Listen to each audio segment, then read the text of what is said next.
Thank you so much, Dr. Padma, for joining us for the interview session. It's an absolute pleasure to have you with us for the interview here. So my first question to you would be, you have held key positions at education institutes throughout your professional career. What are the key factors that keep you connected with the education sector?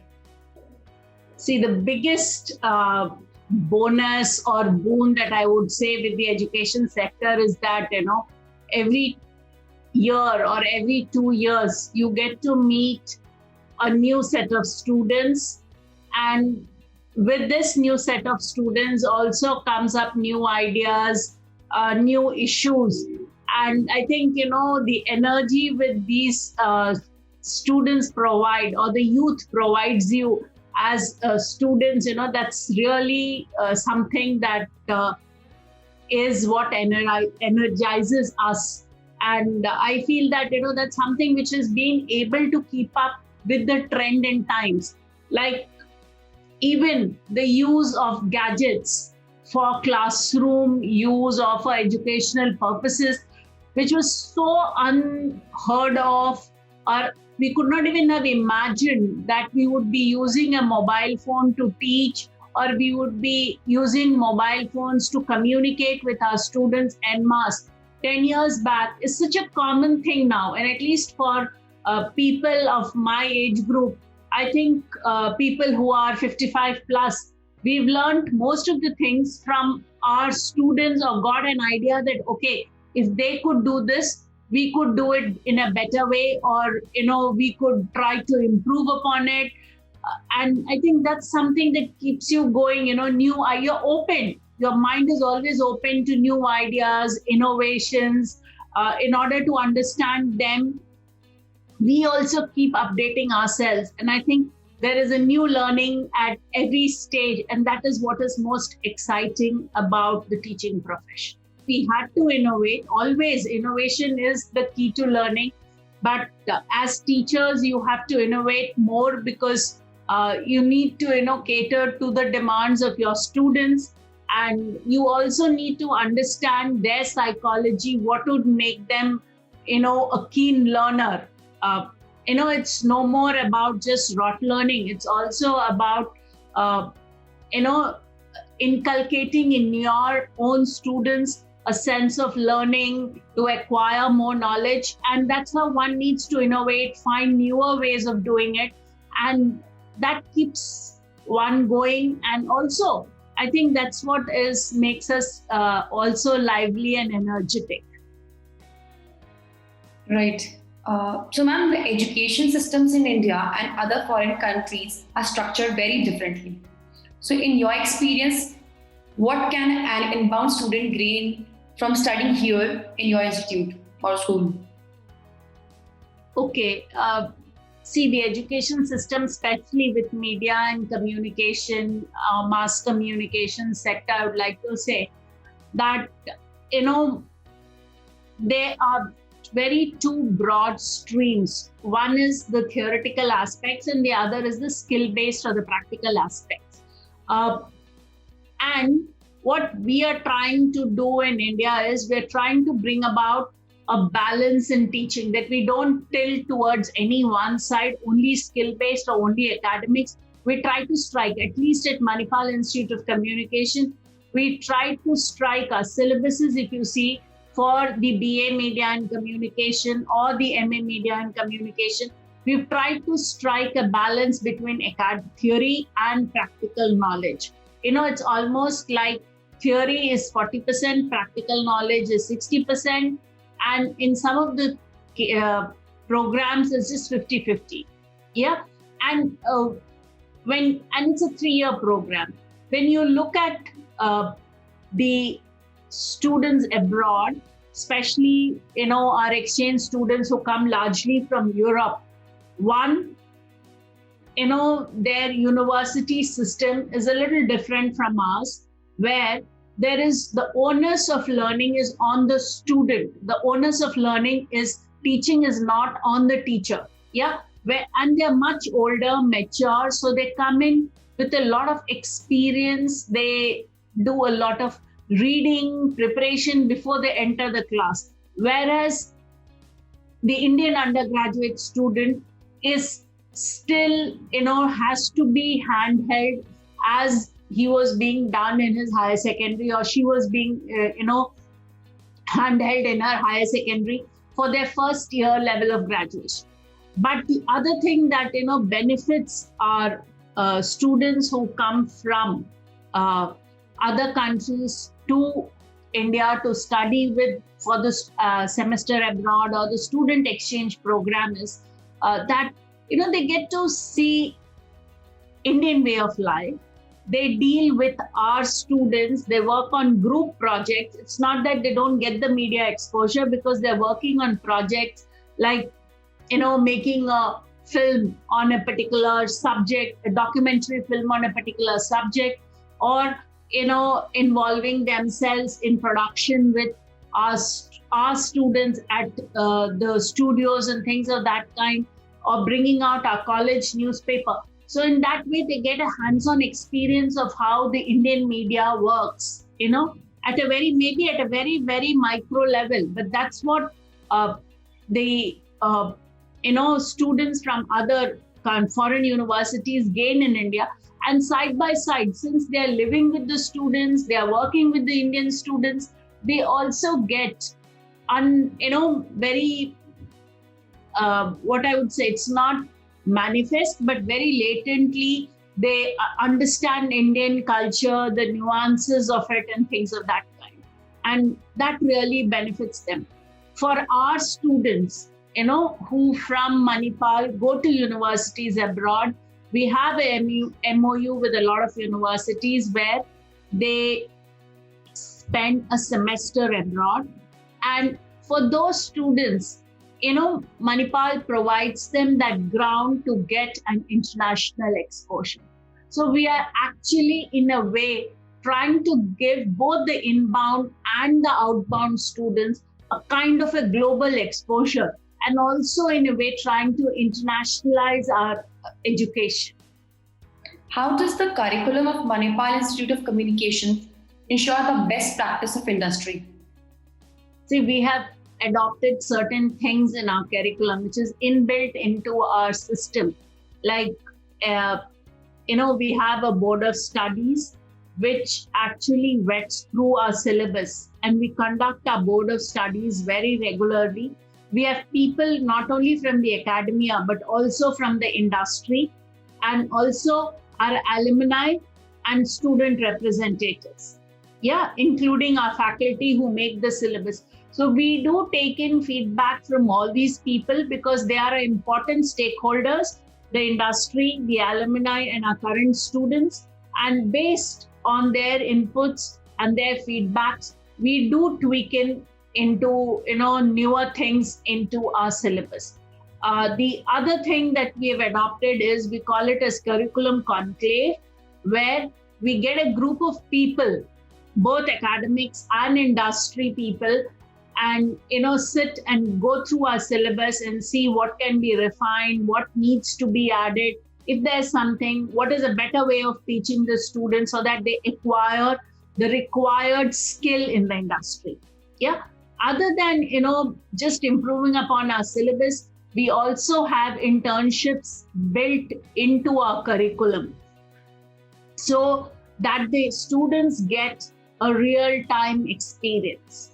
And we also have a number of workshops and guest lectures from people from the industry itself, so that they understand the current functioning and how it has changed. Like, given the pandemic, a lot of things has gone online, which was unthinkable that events would happen online, campaigns would happen online a few years back. Even by few years, just a year back, we could not have imagined of such things.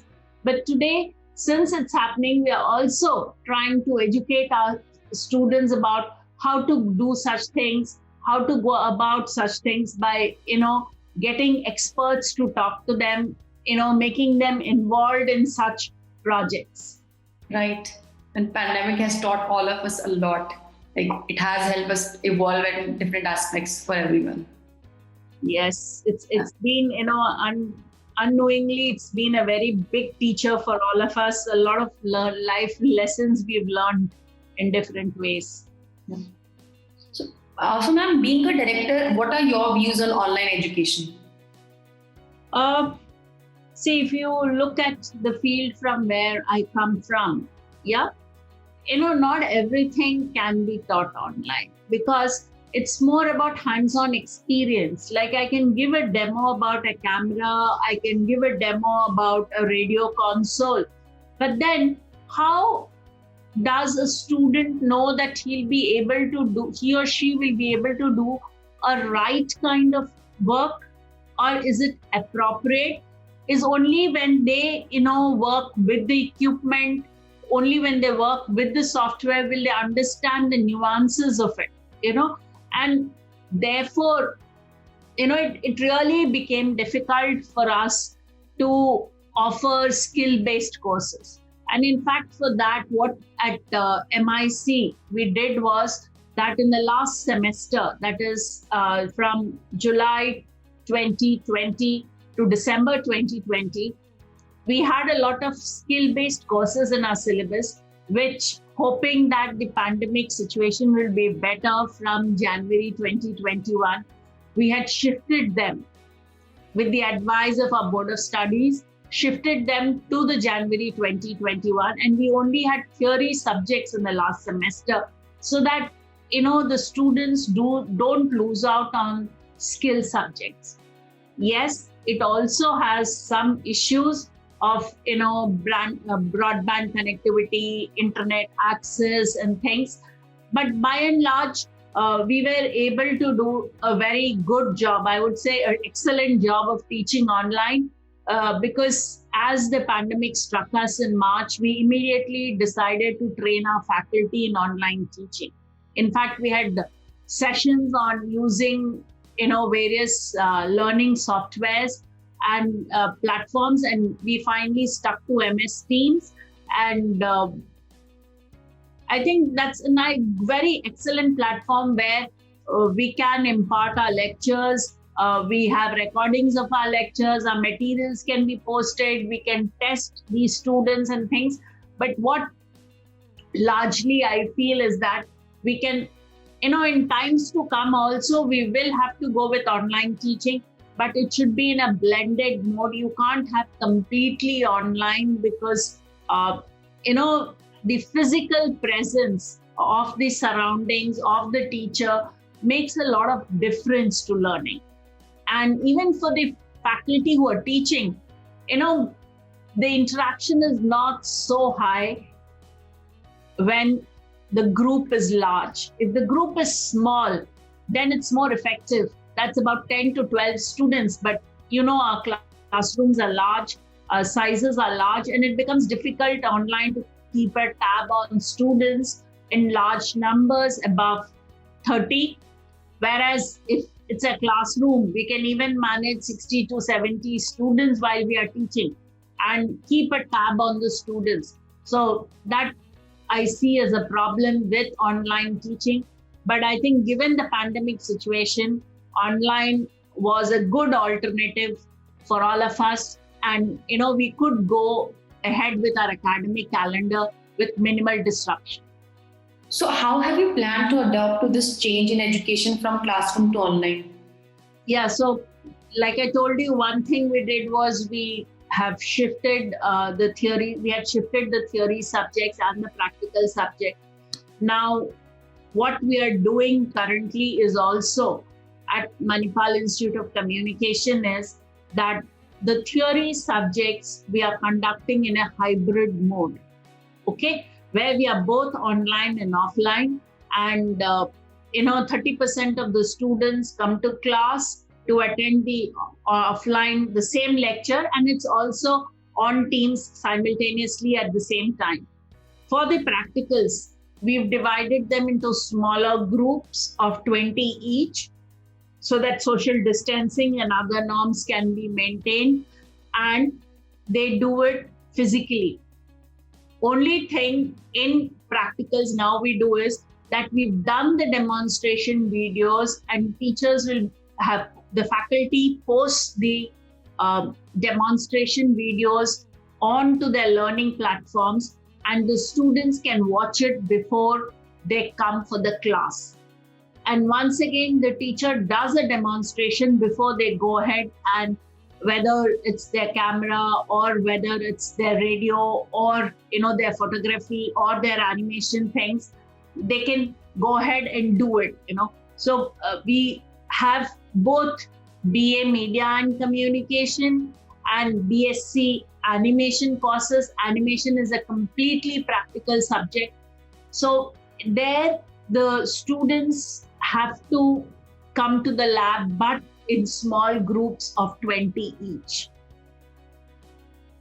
And that's how we're trying to adapt ourselves, that we are neither pure online nor purely offline. We are actually a mixture of both online and offline. And that's why I call it as hybrid mode of teaching, or blended is what it is called as. So we are going with the blended system of teaching.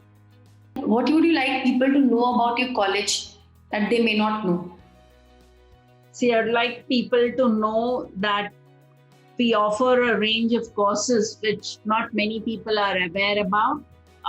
We offer, in the undergraduate programs, we offer 3 courses.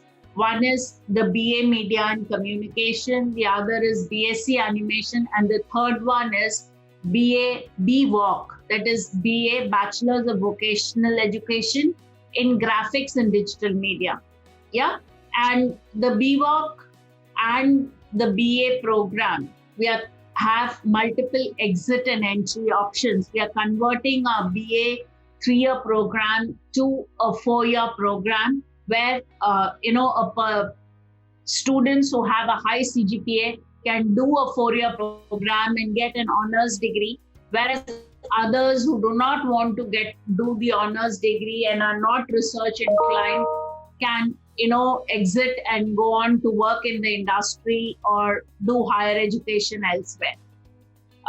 We also have in our master's program 2 programs. One is the MA Media and Communication, but the master's program has 4 specializations.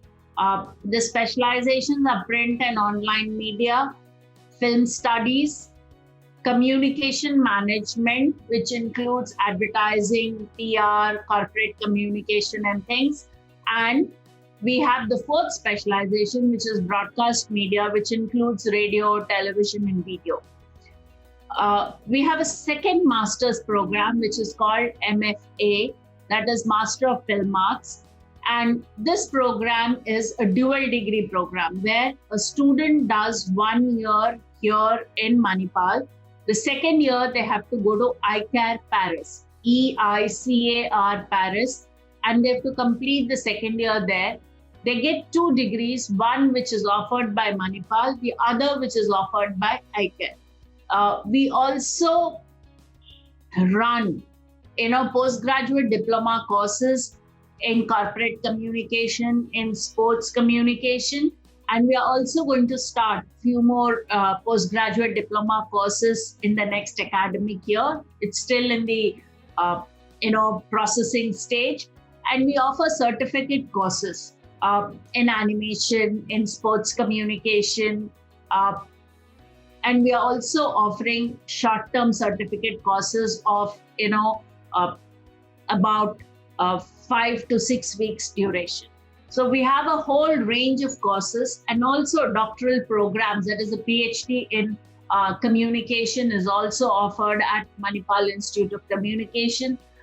So anybody who likes to do research in various aspects of media and communication, journalism, new media, health communication, all these aspects are also welcome to join at MIC for their PhD program.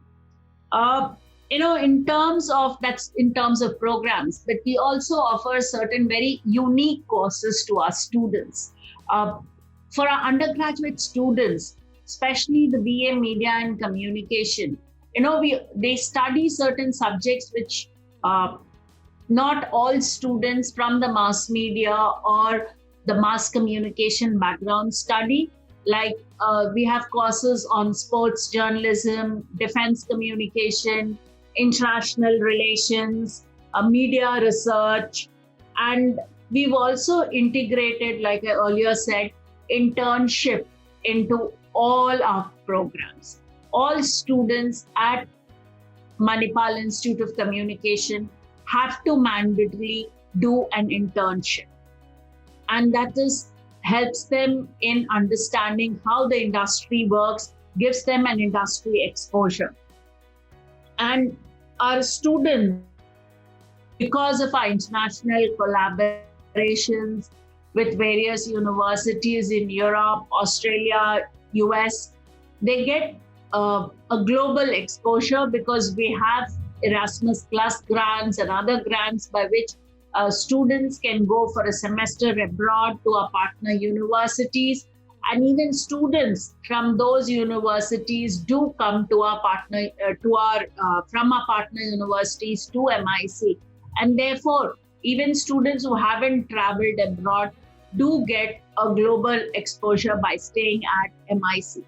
Adding to all this is also that the Manipal Academy of Higher Education, of which MIC is a constituent unit, has students studying on this campus from 27 different nations. Okay, so we are almost living in a cosmopolitan village in the Udupi district, and the students have a global exposure. They get to meet people from different not only nationalities, but also backgrounds from health, medicine, engineering, management, commerce, everything on the same campus. So what do you see as Manipal Institute of Communication greatest strengths? Okay. Our greatest strength, I think, is our strong alumni base. And that's something that in 22 years, we started in 1997 with just a MA program.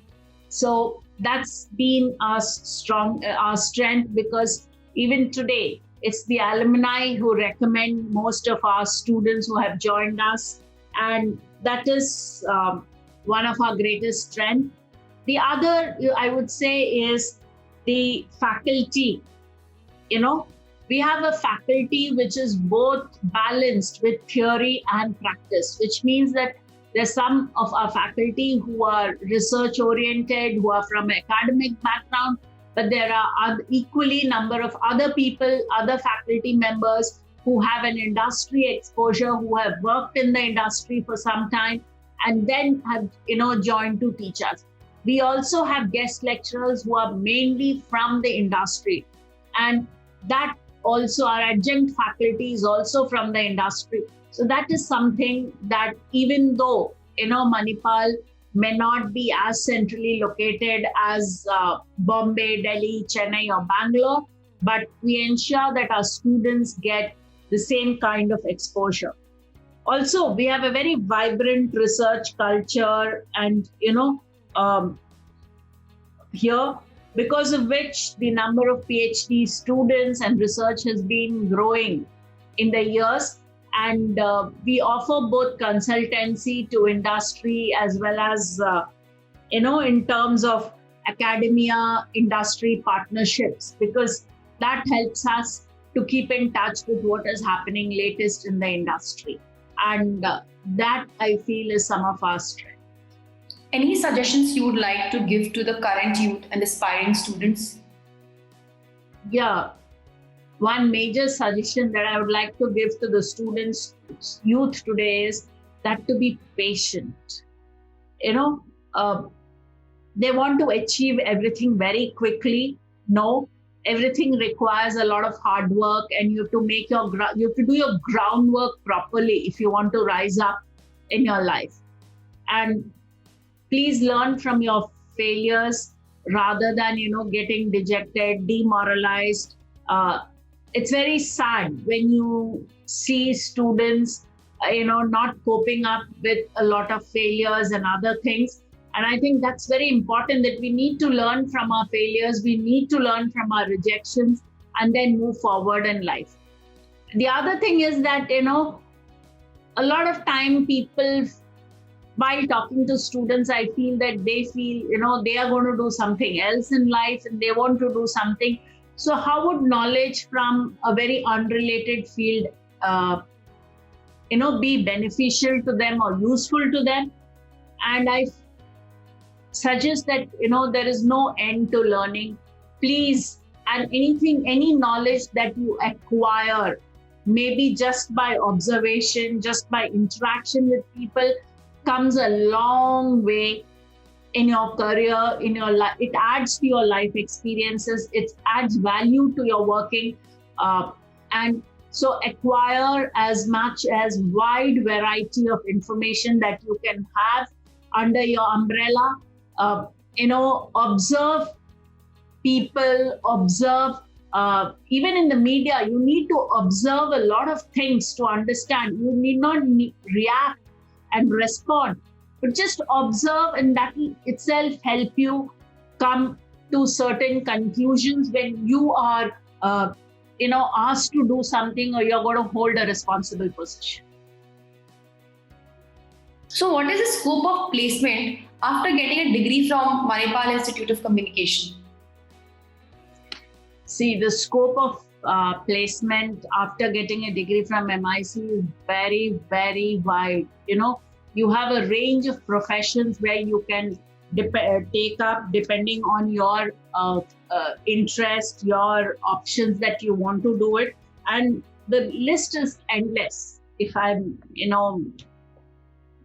you would let me use that word, because from being a filmmaker to an ad filmmaker, a documentary filmmaker, a public relation officer, a client servicing executive or manager, a copywriter, a social media manager, radio jockey, video jockey, reporters, sub-editors, copy editors, page designers, graphic designers, content writers, animators, VFX artists, corporate communication, marketing executives, media planners, podcasters, photographers.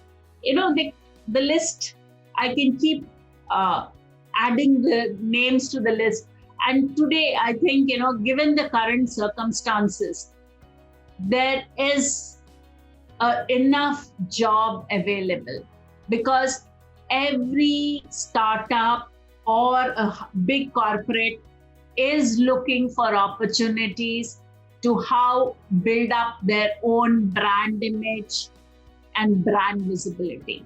And that is where, they can find careers for themselves in so many different ways. Obviously, the ones who are academically inclined can also go in for, policy planning, join think tanks. Academics is always there, teaching is always there, research. Yeah. And that's why I said the list is endless. How do you tend to establish a healthy relation and environment in your institute? Okay. The way we make a healthy environment is that from the time a student enters the portal of Manipal Institute of Communication, we have an orientation in which we not only orient them towards academics, but we also orient them towards about, how life in Manipal would be, and about what and whom should they contact in case, not only in case of a crisis, but also, because they're away from home, whom should they talk to and what. So for every student who joins here, we assign them a faculty as a mentee whom they're supposed to be meeting regularly. And even the mentees, try to reach out to them and try to make life comfortable for them in the sense of, coping up with their peers. It could be a lot of things. And we also have sessions with counselors and psychiatrists talking to them about, how to cope up with that peer pressure and how to live life. From there on, it is a very cordial relationship that we have at MIC. As a director, I can tell you, I do not lock my doors. The door is open for every student, parent at any time of the working hours. The reason being that they are all, very few of our students stay at home with their parents. Most of them are people who are living in the hostels or on camp or on private rented accommodation outside the university, and they're away from their homes.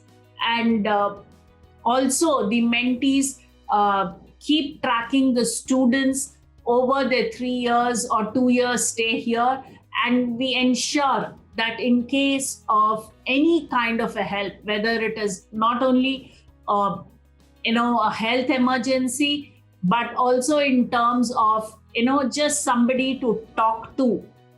Sometimes as adolescents, as teenagers, they just need somebody to hear their point of view, and the mentee is available for them.